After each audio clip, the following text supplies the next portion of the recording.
The Galactic Concord had existed for 10,000 years. It was a union of 847 species spread across millions of star systems. Wars had been fought, empires had risen and fallen. Through it all, the Concord remained. It was the greatest achievement of galactic civilization. Humanity had been part of it for exactly 200 years. In the grand halls of the Concord Council on the station world of Nexus Prime, humans were considered unremarkable. They were decent traders. They had acceptable technology. Their small fleet of defensive ships was nothing special. They kept to themselves, asked few questions, and caused no trouble. Most species forgot humans were even there. Ambassador Elena Vasquez sat in her designated seat during the weekly council session. Her seat was in the middle rows, far from the powerful species at the front. She listened as the High Arbiter Krelthax spoke about trade routes and border disputes. His ancient reptilian voice echoed through the chamber. Elena was 53 years old. Her dark hair was streaked with gray. She had served as Earth's ambassador for 15 years. In all that time, she had done exactly what Earth asked her to do. She smiled politely. She voted with the majority. She drew no attention. Today, like every other day, no one was looking at her. "The motion passes," Krelthax announced. His scales shifted colors as he spoke, showing his satisfaction. "Trade tariffs on the seventh spiral will remain unchanged." Elena pressed a button to register Earth's vote. "Yes, as always. No controversy, no questions." The session ended, and ambassadors began leaving the chamber. Elena gathered her documents and prepared to return to her quarters. She had reports to file, secret reports that went to people the Concord knew nothing about. "Ambassador Vasquez." Elena turned to find Trade Minister Yenix approaching her. Yenix belonged to the Kalari species. They were small beings with large eyes and 4 arms. The Kalari were known throughout the galaxy as the best merchants and accountants. They noticed everything, especially numbers. "Trade Minister," Elena said with a polite smile. "How can I help you?" Yenix's large eyes blinked rapidly. This was a sign of confusion among the Kalari. "I have been reviewing economic data. There is something I do not understand about your species." Elena kept her expression neutral. "We are a simple people. What confuses you?" "Your resource consumption." Yenix pulled out a data pad and showed it to her. "For the past 200 years, humanity has imported vast quantities of raw materials, metals, rare elements, energy crystals. The amounts are enormous." "We are building our civilization," Elena said. "We have many colonies now." "Yes, I know." Yenix scrolled through the data. "But I have mapped every human colony. I have calculated the resources needed for all your cities, your ships, your stations. The numbers do not match, Ambassador. You are consuming 300 times more resources than your visible infrastructure requires." Elena's heart beat faster, but her face showed nothing. "Perhaps your calculations are wrong." "Kalari calculations are never wrong." Yenix stared at her with those huge eyes. "Where are the resources going, Ambassador Vasquez? What are humans building?" Elena leaned closer to Yenix. She spoke softly. "Some questions, Trade Minister, are better left unasked. For everyone's sake." She walked away before Yenix could respond. That night, Elena sent an encrypted message to Earth. It traveled through 17 relay stations, each one adding another layer of security. The message was simple. "The Kalari are asking questions. Recommend increased cover operations." The response came 3 hours later. "Understood. Continue as planned. The project remains on schedule."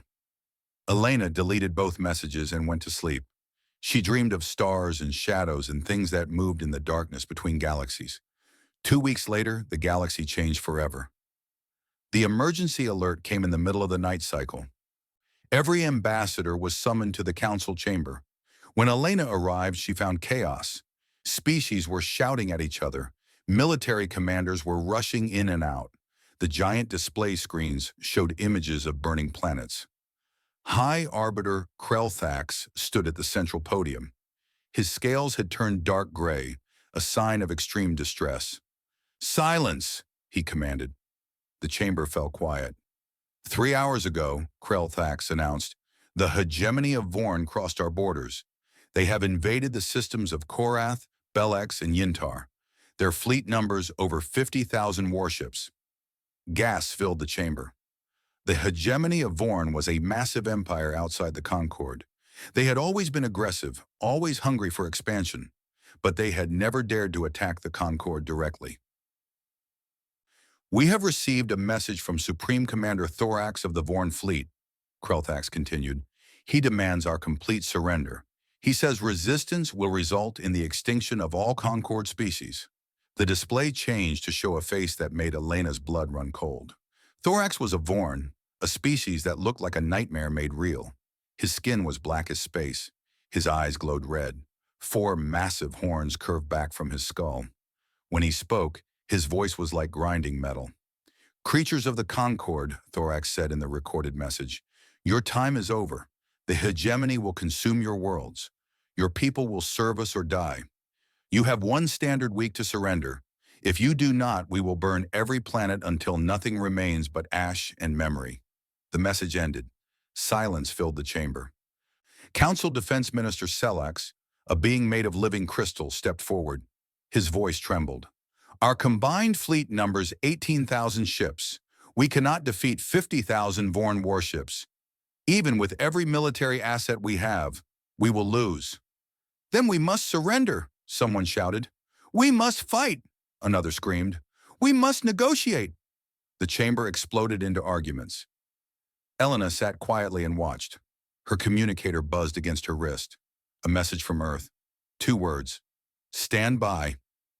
High Arbiter Krelthax raised his arms for silence. "We must ask all member species to contribute military forces immediately. Every ship, every soldier, every weapon. This is our only hope." One by one, species pledged their support. The Kalari offered their transport ships. The crystal beings offered their energy weapons. Species that had not fought wars in millennia promised to send whatever they had. Then Krelthax turned to Elena. "Ambassador Vasquez, what can humanity offer?" Every eye in the chamber looked at her. She felt the weight of their desperation. These beings thought humans had nothing to give. They expected a small pledge, a token gesture from the unremarkable species in the middle rows. Elena stood. "Earth will provide limited support," she said. "A few thousand defensive ships, some medical vessels, supply transports." Disappointment crossed many faces. Krelthax nodded sadly. "Every contribution helps. Thank you, Ambassador." Elena sat back down. Her communicator buzzed again. She looked at the message under the table. "Authorization granted. Wake them up. But remember what we are." She closed her eyes for a moment. 200 years of waiting, 200 years of building in secret, 200 years of hoping this day would never come. It had come. Far away in the cold void between the Milky Way and the Andromeda Galaxy, something stirred. In that empty space where no sensors could reach, where no species had ever thought to look, shadows began to move. 7 shadows, each one the size of a planet. Deep inside the largest shadow, a ship called the Prometheus, Fleet Admiral Chen Wei received a message. He was an old man with white hair and steady hands. He had spent his entire career preparing for a moment he hoped would never arrive. He read the message. He closed his eyes. He thought about his grandchildren on Earth, playing in gardens, knowing nothing of war. Then he opened his eyes and pressed the intercom. "All hands. This is Admiral Chen Wei. Begin wake-up sequence. Power all systems. Activate main drives." Around him, lights began turning on. Systems that had slept for decades hummed to life. The great ship shuddered as engines larger than cities began to warm up. In the observation deck, Dr. Yuki Tanaka watched through a window that stretched for miles. Outside, she could see the other 6 ships beginning to glow with power. Each one was a world unto itself. Each one carried weapons that could crack planets in half. "I hoped we would never use them," she whispered. Beside her, a young officer nodded. "We all did, but someone has to protect them." "The question is," Yuki said, "will we remember to protect them from ourselves too?" The Prometheus moved forward. The other 6 ships followed.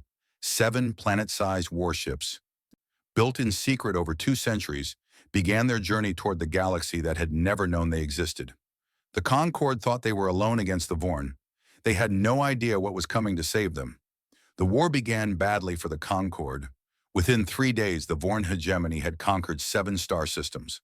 Their fleet moved like a dark wave across space, destroying everything in its path.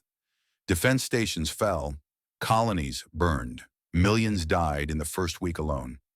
Supreme Commander Thorax stood on the bridge of his flagship, the Eternal Darkness, and watched another Concorde fleet scatter before him. His red eyes glowed with pleasure. His 4 horns seemed to grow sharper in the light of burning ships. Pathetic, he growled. These creatures call themselves a civilization. They are nothing but prey. His second-in-command, a Vorn female named Kezra, stepped forward. Supreme Commander, our scouts report the Concord is gathering its remaining forces at Korath Prime. They plan to make a stand. Thorax laughed. The sound was like rocks crashing together. Good, let them gather. Let them bring everything they have. We will crush them all at once. It will save us time. On Nexus Prime, the council chamber had become a war room. Maps covered every surface. Military officers rushed about with reports.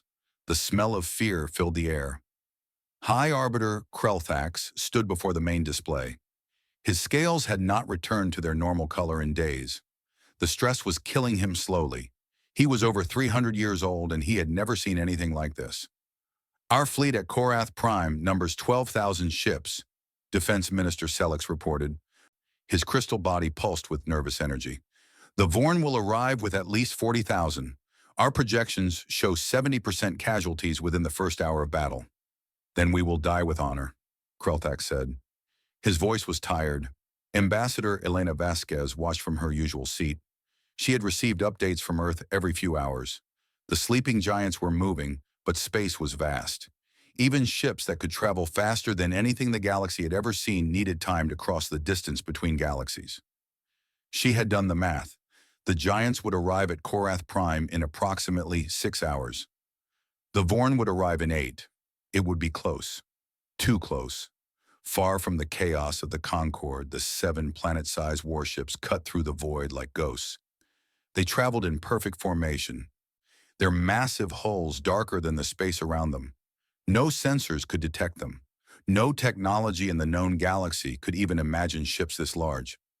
Aboard the Prometheus, Admiral Chen Wei walked through corridors that stretched for hundreds of miles. The ship was a world unto itself. It had cities inside it, parks, farms, everything needed to support a crew of 5 million people. He entered the main command center, a room so large that clouds formed near its ceiling. Thousands of officers worked at stations that rose in tiers toward the sky. The main view screen showed the distant glow of the Milky Way galaxy. "Admiral on deck," someone announced. Chen Wei waved for everyone to continue working.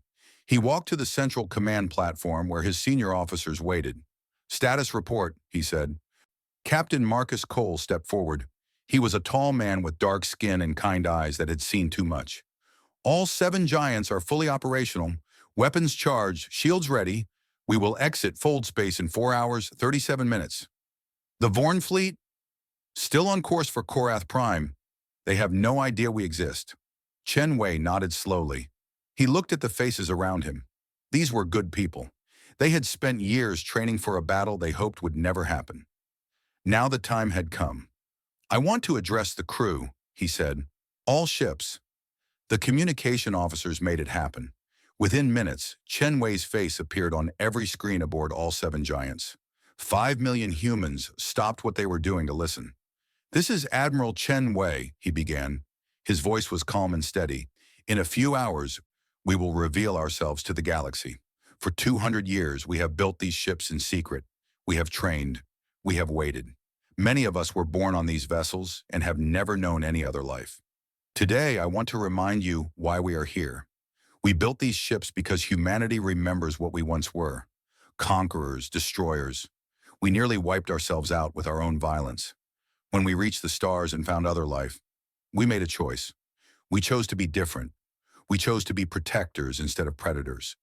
The Vorn are doing what we once did. They are burning worlds. They are killing innocents. The Concorde cannot stop them. No one in this galaxy can. We can. But I need you to remember something as we fight. We are not doing this to conquer. We are not doing this for power or glory. We are doing this because innocent beings will die if we do not act. When this battle is over, we will not claim territory. We will not demand tribute.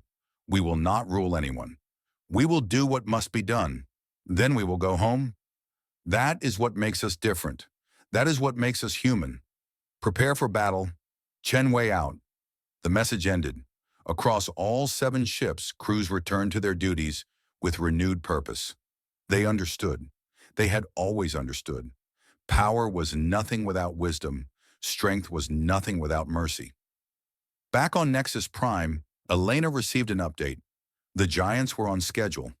Everything was going according to plan, but something else caught her attention. Trade Minister Yenix appeared beside her. The Kalari's eyes were wider than normal. Ambassador Vasquez, I need to speak with you. Now is not the best time, Elena said. It is exactly the right time. Yenix lowered his voice. I have continued my research. The missing resources. I know what you built. Elena's heart stopped. That is impossible. It should be. Yenix held up his data pad. I tracked every shipment, every transport, every gram of material. The trail was hidden beautifully. But I am Kellery. Numbers do not lie to us. What do you think we built? Yenix's 4 hands trembled. Ships, massive ships, bigger than anything that should be possible. I calculate at least 5 vessels, each one larger than a small moon. The resources required would explain everything. Elena studied the small alien. In his eyes, she saw not fear, but hope. Why are you telling me this? Why not report it to the council? Because if I am right, Yenix said, then you might be able to save us all. And if you can, I do not want to be the reason you fail. Elena made a decision. She leaned close to Yenix and spoke quietly.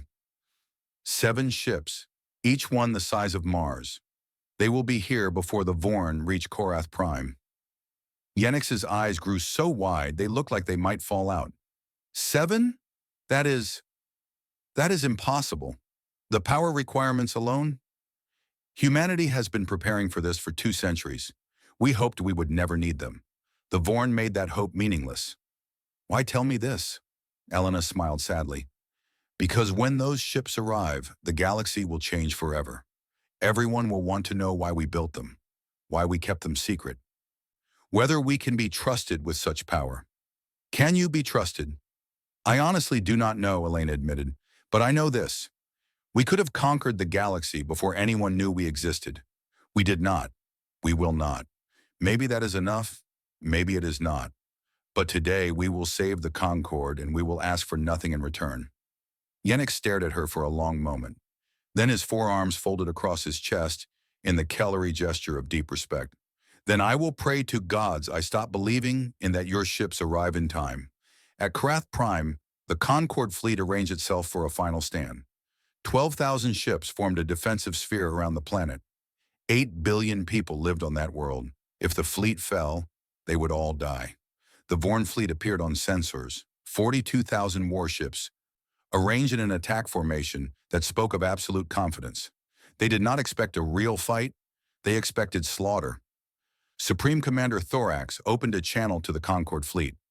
Creatures, he announced, you have assembled yourselves for death. I respect that. You will die like warriors instead of running like cowards. Your worlds will still burn, but your deaths will be quick. The conquered admiral, a being of living light named Salaxis, responded, We will not surrender. We will fight to protect our people. Then you will die, Thorax said. Begin the attack. The Vorn fleet surged forward, and then something strange happened. The stars began to disappear. Thorax frowned. What is happening to the sensors? His officers checked their instruments. Their faces showed confusion, then disbelief, then terror. Supreme Commander, Kezra whispered. Something is blocking the stars. Something massive. The sensors cannot measure it. It is too big. That is impossible. Show me. The main view screen switched to visual. At first, Thorax saw nothing but darkness. Then he realized the darkness was moving. 7 shapes, each one larger than the planet they had come to conquer, emerged from fold space directly between the 2 fleets. Every ship in both fleets received the same transmission. A human face appeared on screen, an old man with white hair and steady eyes. This is Admiral Chen Wei of the human defense vessel Prometheus, the man said. Vorn hegemony, you have 15 minutes to withdraw. There will not be a second warning. Thorax stared at the shapes on his screen. His mind refused to accept what his eyes were seeing. Ships the size of planets, 7 of them, and humans had built them. Humans, the unremarkable species that no one paid attention to. For the first time in his long life, Supreme Commander Thorax felt something he had never felt before. Fear. Silence spread across the battlefield like a wave. 42,000 Vorn warships hung motionless in space. 12,000 Concorde vessels did the same. Every sensor, every scanner, every instrument on every ship pointed at the 7 massive shapes that had appeared between them. The shapes blocked out the stars. They were so large that the mind struggled to understand what the eyes were seeing. Each ship was a sphere of dark metal, covered with structures that might have been cities. Lights glowed across their surfaces like constellations. Weapon ports the size of continents lined their hulls. They were not ships. They were worlds made of war. On the conquered flagship, Admiral Salaxis stared at the viewscreen. His body of living light flickered with emotions he could not control. In all his centuries of existence, he had never seen anything like this. "What are those things?" he whispered. His sensor officer, a Kalari, worked frantically at his station. "I cannot get accurate readings, Admiral. My instruments say each ship is approximately the diameter of Mars. That cannot be correct. Ships cannot be that large." "They are that large," Salaxis said, "and they are human." The conquered admiral thought about every time he had seen humans at diplomatic functions. Quiet, polite, unremarkable. They had smiled and nodded and faded into the background. They had been hiding this. On the bridge of the eternal darkness, Supreme Commander Thorax had recovered from his initial shock. Shock had turned to anger. Anger was something he understood. "Humans," he growled. "They think to frighten us with large targets? Size means nothing. Attack those vessels. Destroy them." His second-in-command, Kezra, hesitated. "Supreme Commander, we do not know their capabilities. Perhaps we should wait." "I said attack!" Thorax roared. His claws tore into the arm of his command chair. "The Vorn fear nothing. Show these humans what happens to those who challenge us." The order went out. 10,000 Vorn warships broke formation and rushed toward the closest giant. It was the Prometheus, the same ship that had issued the warning. As the Vorn ships approached, the Prometheus made no attempt to move or defend itself. Thorax smiled. "They do not even raise shields. They are bluffing. Fire everything." 10,000 ships opened fire at once. Energy beams of every color crossed the void. Missiles by the thousands streaked toward the massive hull. Plasma weapons, kinetic rounds, antimatter torpedoes. The Vorn used every weapon they had. The barrage lasted for 3 full minutes. The amount of firepower was enough to destroy a moon. When it finally stopped, smoke and debris filled the space around the Prometheus. "Report!" Thorax demanded. "How much damage?" His weapons officer checked the sensors again, then again. His face went pale. "None, Supreme Commander." "What?" "No damage detected. The hull is completely intact. They did not even raise shields." Our weapons did nothing." Thorax felt that unfamiliar fear creeping back into his heart. He pushed it down with fury. "That is impossible. Increase power. Target the same spot. Concentrate all fire." Before the order could be carried out, the Prometheus moved. The planet-sized ship turned slowly, like a beast waking from sleep. As it turned, massive panels along its side slid open. Behind those panels were weapons. Weapons that made the Vorn armaments look like children's toys. A single beam of golden light shot from the Prometheus. It was not aimed at the ships. It was aimed at empty space, far from any vessel. The beam struck nothing, and yet somehow the nothing exploded. A shock wave rippled outward. It passed through every ship in both fleets harmlessly, but it carried a message. Every sensor, every scanner, every instrument in the battlefield registered the energy release. That single shot had contained more power than all the weapons in the Vorn fleet combined, and it had been fired into empty space. On the Council station at Nexus Prime, The representatives watched the battlefield in stunned silence. The display showed everything: the massive ships, the failed attack, that single golden beam. High Arbiter Krelthax stood frozen at his podium. His ancient mind tried to process what he was seeing. Humanity, the quiet species that everyone ignored, had weapons that could destroy stars. They had built these weapons in secret, and they had never told anyone. Ambassador Elena Vasquez rose from her seat and walked to the center of the chamber. Every eye turned to her. For the first time in her 15 years as ambassador, every species in the room was paying attention to her. "That was a warning shot," she said. Her voice was calm and clear. "Our weapons are not targeting your ships. Not yet. We are giving you a chance to withdraw." "How?" Krelthax asked. His voice cracked with age and shock. "How did you build these things? How did we not know?" "We built them in the void between galaxies," Elena explained. "Far from any sensors. Far from any eyes. It took 200 years. But why?" The question came from a dozen species at once. Elena took a deep breath. This was the moment humanity had prepared for. The moment when the galaxy would learn who they really were. "Because we remember what we once were," she said. "Humans were not always peaceful. Our history is written in blood. We fought wars that nearly destroyed our entire species. We invented weapons that could burn our world to ash. We came close to extinction many times. When we reached the stars and found other life, we made a choice. We chose to be different. We chose to hide our nature. We smiled and traded and pretended to be unremarkable because we knew what we were capable of. We built those ships because we knew that someday someone would threaten innocent lives.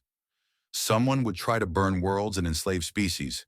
And when that day came, we wanted to be ready. Not to conquer, not to rule, just to protect." Back at Karath Prime, Admiral Chen Wei watched the Vorn fleet on his view screen. They had stopped firing. They were waiting, uncertain, afraid. Good. Fear might save lives today. "Open a channel to the Vorn Supreme Commander," Chen Wei ordered. "Direct communication." The channel opened. Thorax's face appeared on screen. His red eyes blazed with hatred and something that might have been desperation. "Human!" Thorax spat the word like a curse. "You think you have won? You think these giant targets frighten me?" "I think you are intelligent enough to understand what you saw," Chen Wei replied calmly. "Your entire fleet attacked us for 3 minutes. You did no damage. We fired once, at empty space, and released more energy than your entire civilization produces in a year. We do not surrender. The Vorn do not. I am not asking you to surrender." Chen Wei leaned forward. "I am telling you to leave. Go home. Take your ships and your soldiers and return to your own space. The war is over." Thorax's claws dug into his chair. "And if I refuse? Then I will be forced to destroy your fleet, all 42,000 ships. It will take approximately 7 minutes. You will be the first to die, so you will not have to watch your people burn. You would not dare. The galaxy would thank us for removing a threat." Chen Wei's voice hardened. "But I do not want to kill anyone today. I did not build these ships for killing. I built them for protecting. Give me a reason to let you live. Give me a reason to believe the Vorn can be better than this." Thorax stared at the human on his screen. This old man with his calm voice and steady eyes. This creature from a species the Vorn had considered weak and worthless.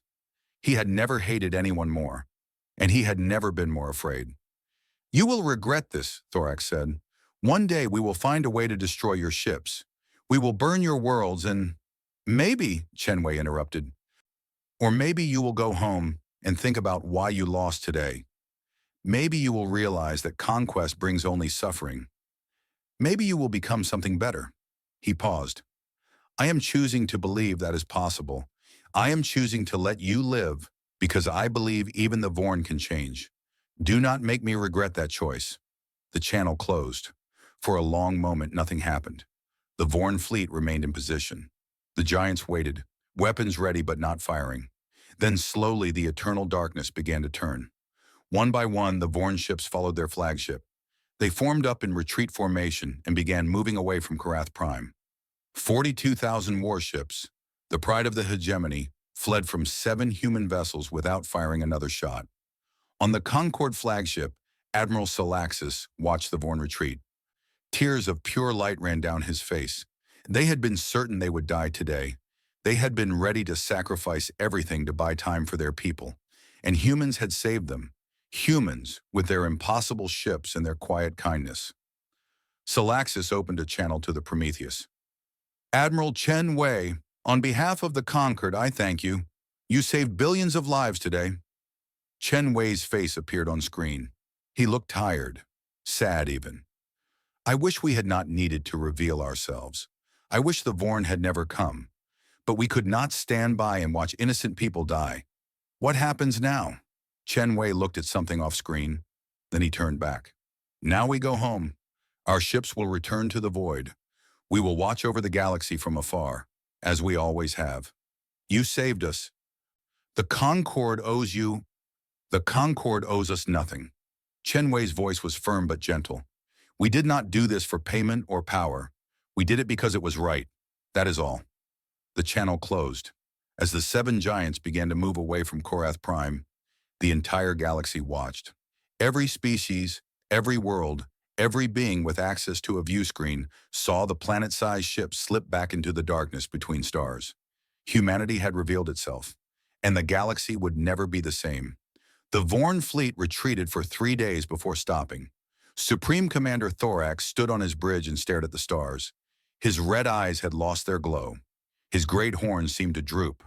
Around him his officers worked in silence, afraid to speak. They had fled. The mighty Vorn hegemony, conquerors of 1,000 worlds, had run from 7 ships. Kezra approached carefully.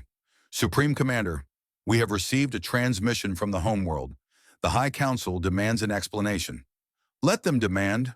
Thorax's voice was empty. What explanation can I give? We attacked with everything we had. We did nothing. One human ship could destroy our entire civilization. Perhaps we could develop new weapons, research their technology, find a weakness. There is no weakness. Thorax turned to face his second in command. For the first time, Kezra saw something other than rage in his eyes. She saw doubt. Did you see that warning shot? They could have aimed it at our fleet. They could have destroyed us all in seconds. They chose not to. They were trying to intimidate us. No. Thorax shook his head slowly. They were trying to save us. That human, Chen Wei. He spoke of giving us a chance.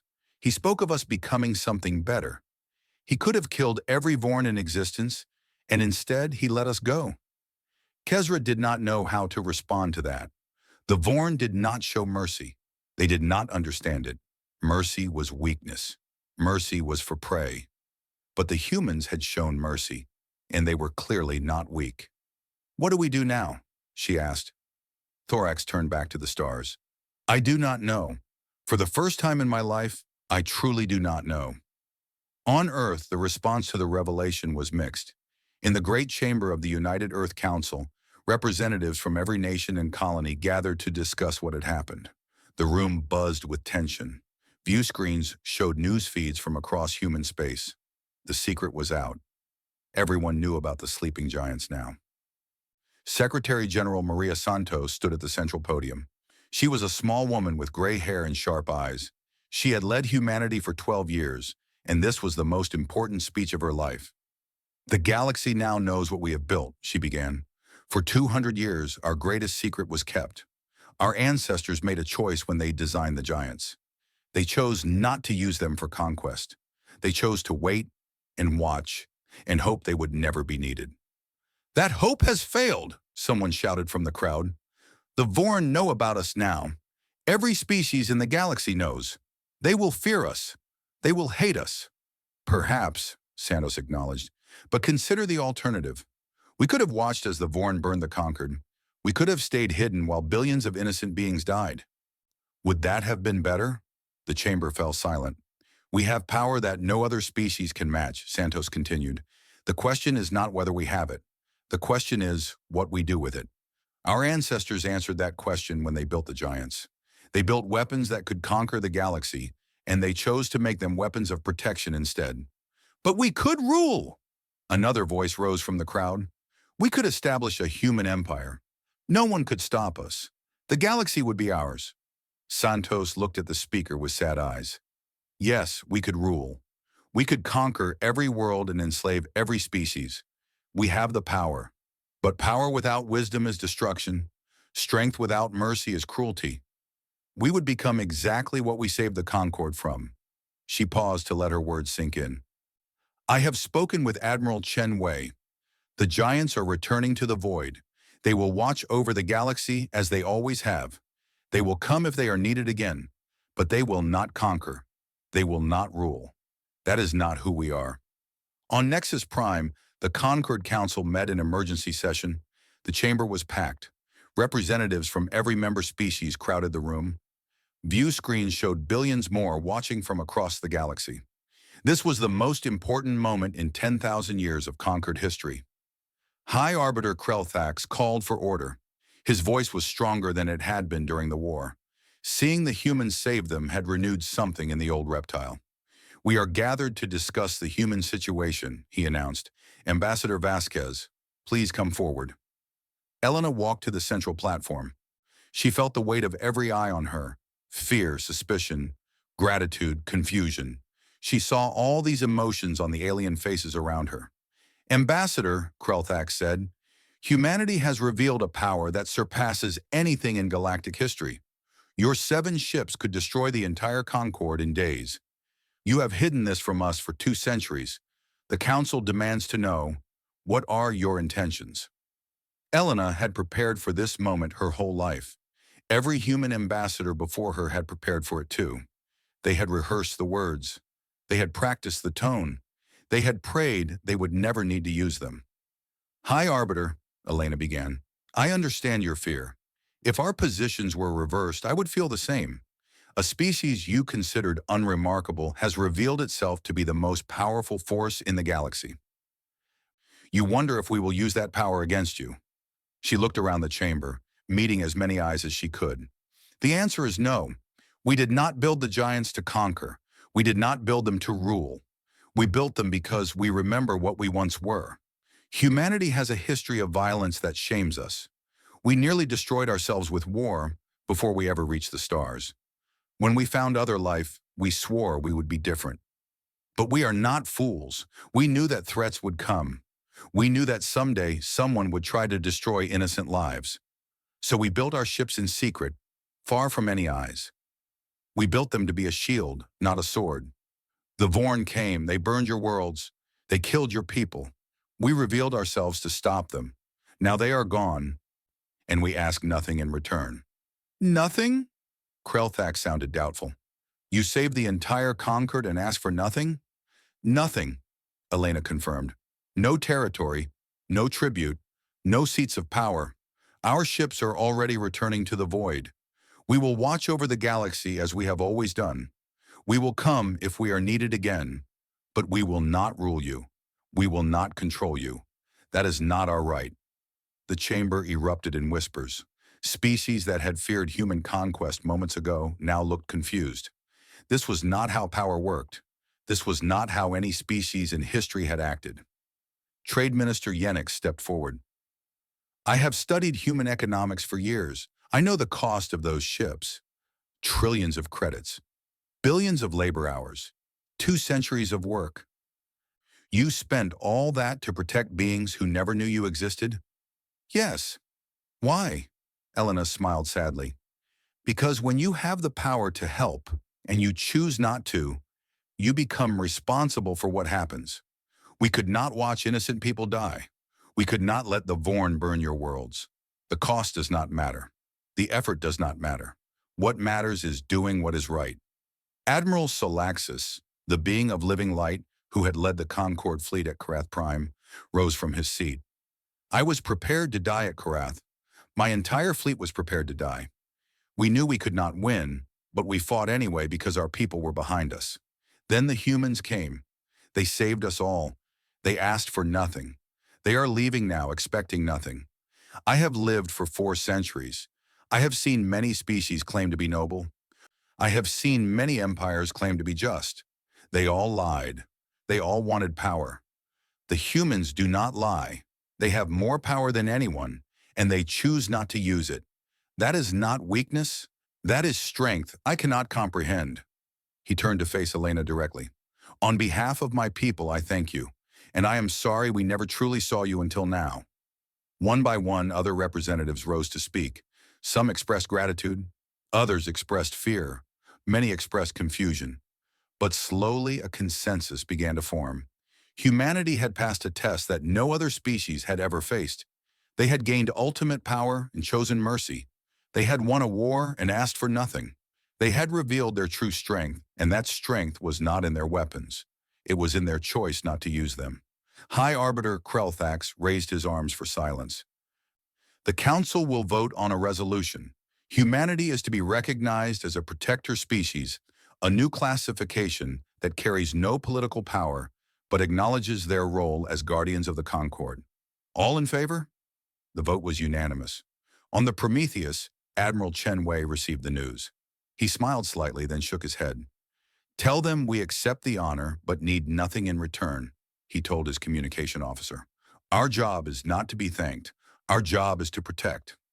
He walked to the observation deck and looked out at the distant galaxy.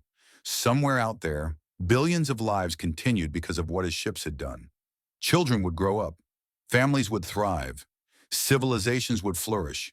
And they would never have to fear the darkness between stars. That was enough. That was everything. 5 years had passed since the Battle of Korath Prime. The galaxy had changed in ways no one could have predicted. Old enemies became friends. Ancient feuds were settled. Species that had fought for millennia looked at each other differently now, because they had all seen what true power looked like, and they had seen what true mercy looked like too. On Nexus Prime, the Concord Council gathered for a historic session. The chamber was fuller than ever before. Representatives from over 900 species filled the seats. Among them, in a section reserved for new members, sat a delegation that would have seemed impossible 5 years ago. Former Supreme Commander Thorax rose to address the council. He looked different now. His black skin had lightened to gray. His red eyes glowed softly instead of burning with rage. His great horns still curved back from his skull, but they no longer seemed threatening. High Arbiter, Thorax said, honored representatives, I stand before you today to formally request membership in the Galactic Concord on behalf of the Vorn hegemony. Whispers rippled through the chamber. The Vorn had been enemies of the Concord for thousands of years. They had invaded. They had killed. They had nearly destroyed everything.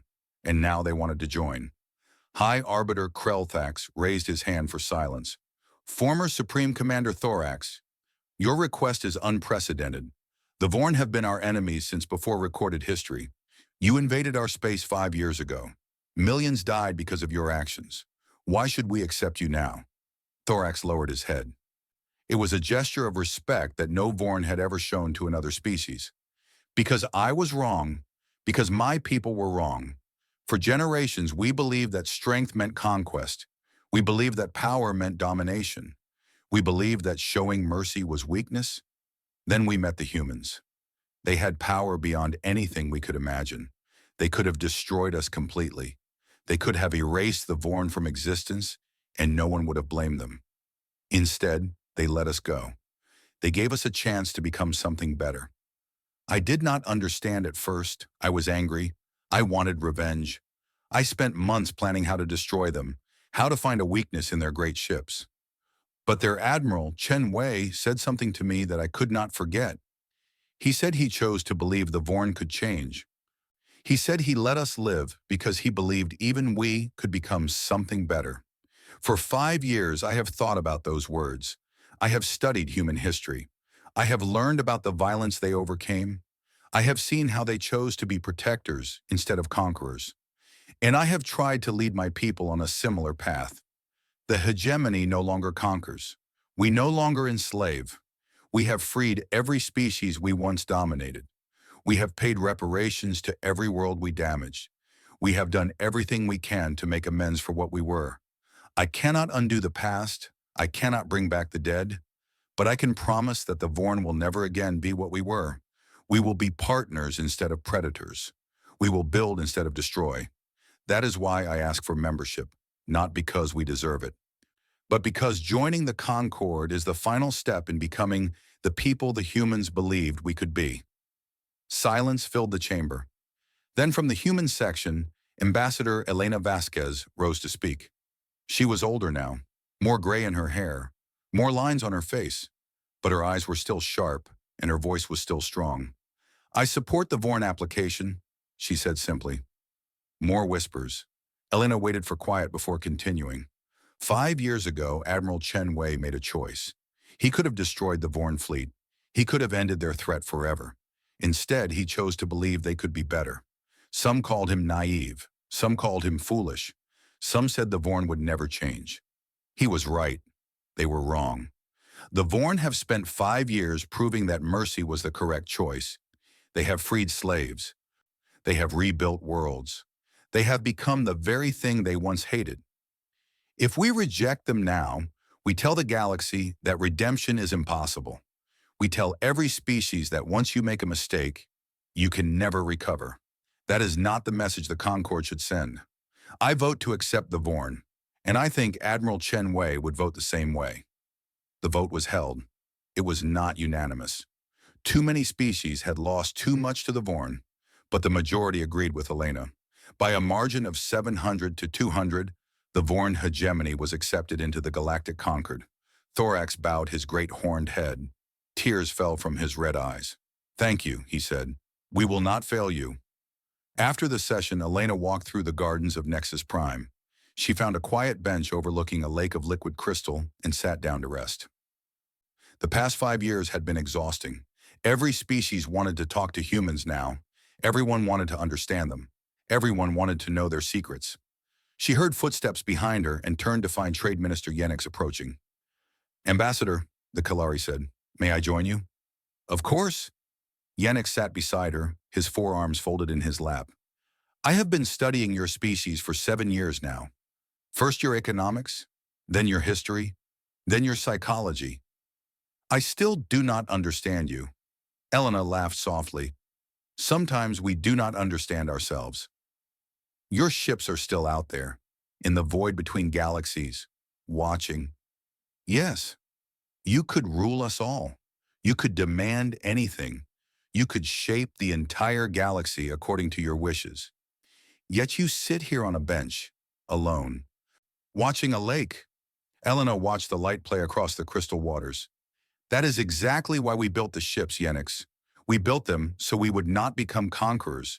We built them so we would have a choice. I do not follow. Power corrupts. Every species knows this. When you can take whatever you want, the temptation to take becomes overwhelming. Our ancestors knew this about themselves. They knew that if humanity gained power gradually, we might become the monsters we feared. So they built the ships all at once. They built them in secret, far from temptation, and they made a rule. The ships would only be used to protect, never to conquer. By the time the galaxy learned about them, the precedent was already set.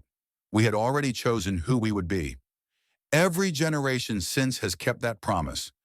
Every admiral of the Giants has understood that their job is not to use the ships, but to make sure they are never needed. When the Vorn came, it was the first time in 2 centuries that the Giants had to reveal themselves. Admiral Chen Wei hated that day. He told me it felt like a failure. A failure? He saved billions of lives. He saved them by showing our weapons. He hoped humanity could protect the galaxy without anyone ever knowing we were doing it. The moment he had to reveal the ships, he felt like he had let his ancestors down. Yenix thought about this for a long time. Your species is very strange, Ambassador. You build the greatest weapons in history and consider it a failure to use them. You gain more power than anyone and ask for nothing in return. You could be gods and you choose to be gardeners. Elena smiled. Gardeners. I like that. We plant seeds, we pull weeds, we help things grow. And when a storm comes, we stand in the rain so the flowers do not drown. That is why I wanted to see you today, Yenix said. I have submitted a proposal to the Council. I want to create a new institute dedicated to studying human philosophy. I want to teach other species what you have taught the galaxy. What have we taught? That mercy is stronger than conquest. That protection is nobler than rule. That the choice to help is more powerful than the ability to harm. Elena felt tears forming in her eyes. She blinked them away. That is very kind, Yenix. I hope it works. I hope the galaxy learns these lessons without needing humans to teach them. So do I, Yenix agreed. But until then, we are grateful you are here. Far away, in the cold void between galaxies, the Prometheus drifted silently through space. The other 6 giants spread out around it, forming a protective constellation that no sensor could see. On the observation deck, Captain Marcus Cole sat with his senior officers. They were playing cards as they did most evenings. The stakes were small. The conversation was light. Outside the windows, the distant glow of the Milky Way painted the darkness with light. Another quiet day, one officer said, laying down her cards. How many is that now? 1,827, Cole replied, since Karath Prime. Think we will ever have to fight again? Cole looked out at the stars. Somewhere out there, trillions of beings lived their lives. They worked. They loved. They raised children. They dreamed dreams. And they slept safely because 7 ships watched over them from the darkness. I hope not, he said. I hope every day is quiet. I hope we sit here playing cards until the stars burn out. That would mean we did our job right. And if someone does threaten the galaxy again? Cole smiled. It was a tired smile, but it was genuine. Then we will be there. We will always be there. That is what we built these ships for. Not for glory, not for power. Just to be there when someone needs help. He looked back at his cards. Now, whose turn is it? I think I am about to win this hand. On a distant world in a small village by a purple sea, a child looked up at the night sky. Her mother stood beside her, pointing at the stars. What are those bright lights? The child asked. Those are stars. Other suns, far away. And what is between them? In the dark parts? The mother smiled. The humans. They watch over us from the darkness. They keep us safe. Why? Because that is what they chose to do. Long ago, they built great ships to protect everyone, ships bigger than worlds, and they asked for nothing in return. The child thought about this. That is nice of them. Yes, the mother agreed. It is the nicest thing anyone has ever done. They stood together in the warm night air, watching the stars. Somewhere out there, hidden in the void between galaxies, the sleeping giants drifted in eternal vigilance. They asked for nothing. They expected nothing. They simply watched and waited and hoped that the galaxy would never need them again. And that hope, more than any weapon, was their greatest gift to the stars.